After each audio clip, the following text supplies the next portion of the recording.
Pada video kali ini kita akan membahas cara membedakan himpunan ortogonal dan ortonormal. Kita simak definisinya terlebih dahulu. Sebuah himpunan vektor pada ruang hasil kali dalam dinamakan himpunan ortogonal jika semua pasangan vektor yang berbeda dalam himpunan tersebut adalah ortogonal atau saling tegak lurus. Kemudian, himpunan ortonormal adalah himpunan ortogonal yang setiap vektornya memiliki panjang atau norm 1. Dari definisi ini, kita dapat menyimpulkan bahwa jika suatu himpunan vektor ortonormal, maka sudah pasti himpunan vektor tersebut juga ortogonal. Jika suatu himpunan vektor tidak bersifat ortogonal, maka sudah pasti juga tidak ortonormal. Tetapi jika sebuah himpunan vektor bersifat ortogonal, maka belum tentu ortonormal. Saya ulang kembali, suatu himpunan ortonormal sudah pasti ortogonal, tetapi suatu himpunan ortogonal belum tentu ortonormal. Bagaimanakah cara membuktikannya? Secara operasional, misalkan di sini saya memiliki sebuah himpunan T yang isinya adalah vektor-vektor C1, C2 sampai dengan Cn pada suatu ruang hasil kali dalam. Maka T kita namakan himpunan vektor ortogonal. Jika hasil kali antara vektor yang berbeda, di sini saya misalkan dengan CI dan CJ, hasil kalinya adalah 0. Misalkan C1 dengan C2, C1 dengan C3, C1 dengan C4, dan C2 dengan C3 dan seterusnya, memberikan hasil kali sama dengan 0, maka kita simpulkan T adalah himpunan vektor yang ortogonal. Sedangkan T dikatakan himpunan vektor ortonormal jika T juga ortogonal dan untuk setiap I berlaku norm dari CI adalah 1. Jadi untuk masing-masing vektor di sini memiliki panjang atau norm 1. Dengan demikian, himpunan ortonormal adalah himpunan ortogonal yang normal, di mana dalam arti normal adalah memiliki nilai norm sama dengan 1. Di sini saya memiliki 4 buah himpunan vektor A, B, C, dan D. Kita akan periksa apakah himpunan-himpunan vektor di bawah ini merupakan himpunan vektor yang ortogonal, ortonormal, atau tidak keduanya. Kita mulai dengan himpunan vektor A. Misalkan himpunan A ini berisikan vektor A1 dan A2. Di mana A1-nya adalah vektor 1, 0 dan A2-nya adalah vektor min 1, 0. Cara membuktikannya tentu saja harus berurutan. Kita terlebih dahulu membuktikan apakah dia ortogonal, baru setelahnya kita buktikan apakah ortonormal atau tidak. Oke, kita buktikan dulu apakah himpunan A ini ortogonal atau tidak. Maka kita hitung hasil kali antara vektor A1 dengan A2. Di mana karena hasil kali ini adalah hasil kali di ruang Euclid, maka kita akan menerapkan operasi standar, yaitu untuk hasil kali A1 dengan A2 adalah hasil dot product vektor A1 dengan A2.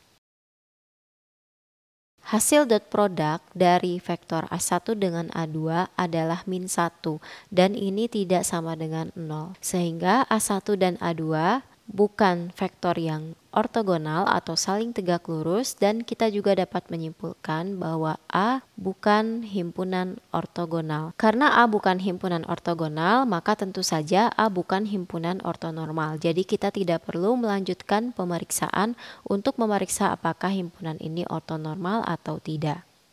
Kita lanjutkan himpunan B. Kita misalkan dengan vektor B1, B2.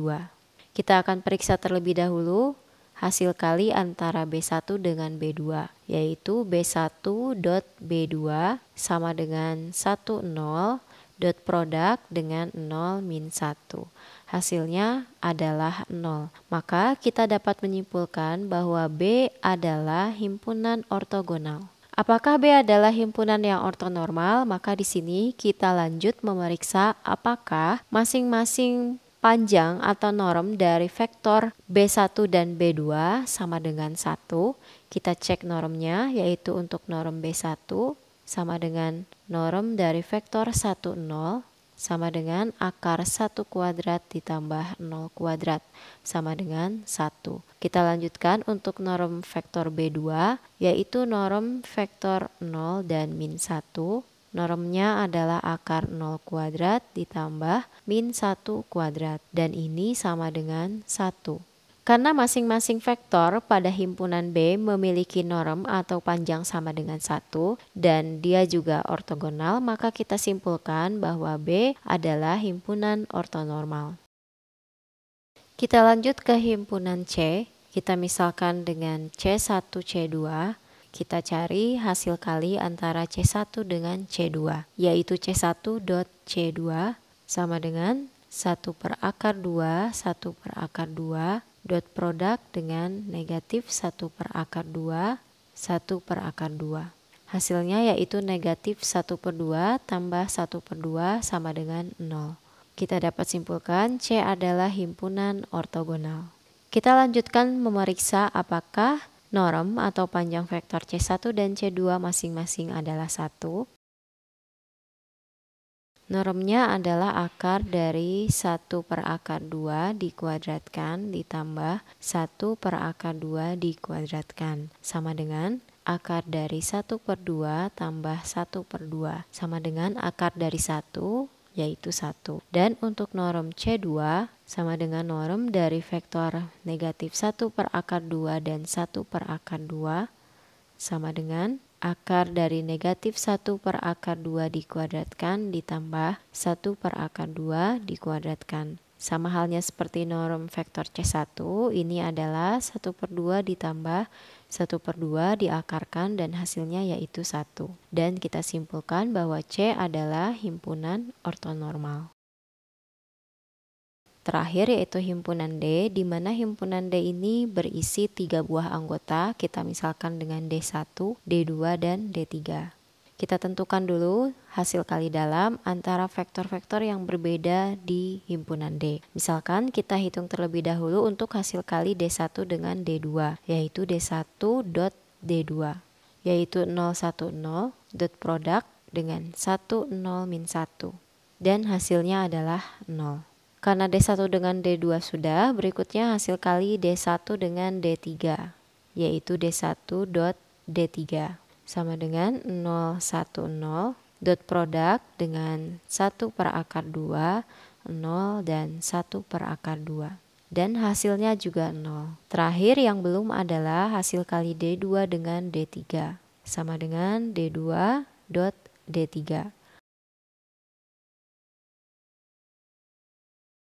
Dot produknya adalah 1 per akar 2 kurangi 1 per akar 2 dan ini sama dengan 0. Sampai sini kita telah dapat menyimpulkan bahwa D adalah himpunan ortogonal. Kita lanjutkan untuk memeriksa apakah D himpunan ortonormal atau bukan. Maka kita cek terlebih dahulu untuk norm dari D1, yaitu norm dari vektor 0, 1, 0. Sama dengan akar 0 kuadrat ditambah 1 kuadrat ditambah 0 kuadrat. Dan hasilnya adalah 1. Berikutnya untuk norm D2, yaitu norm dari vektor 1, 0, min 1. Sama dengan akar 1 kuadrat ditambah 0 kuadrat ditambah negatif 1 kuadrat. Dan hasilnya adalah akar 2. Maka di sini karena norm vektor D2 tidak sama dengan 1, kita sudah dapat membuktikan bahwa D bukan himpunan ortonormal. Demikianlah cara membedakan himpunan ortogonal dan himpunan ortonormal. Karena pentingnya suatu himpunan bersifat ortonormal, bagaimanakah jika kita memiliki himpunan vektor yang tidak bersifat ortonormal? Ya, kita dapat mentransformasikan suatu himpunan vektor menjadi himpunan ortonormal dengan proses yang dinamakan proses Gram-Schmidt, di mana pembahasan mengenai proses Gram-Schmidt akan dijelaskan pada video berikutnya. Sekian untuk video kali ini, sampai jumpa lagi di materi berikutnya.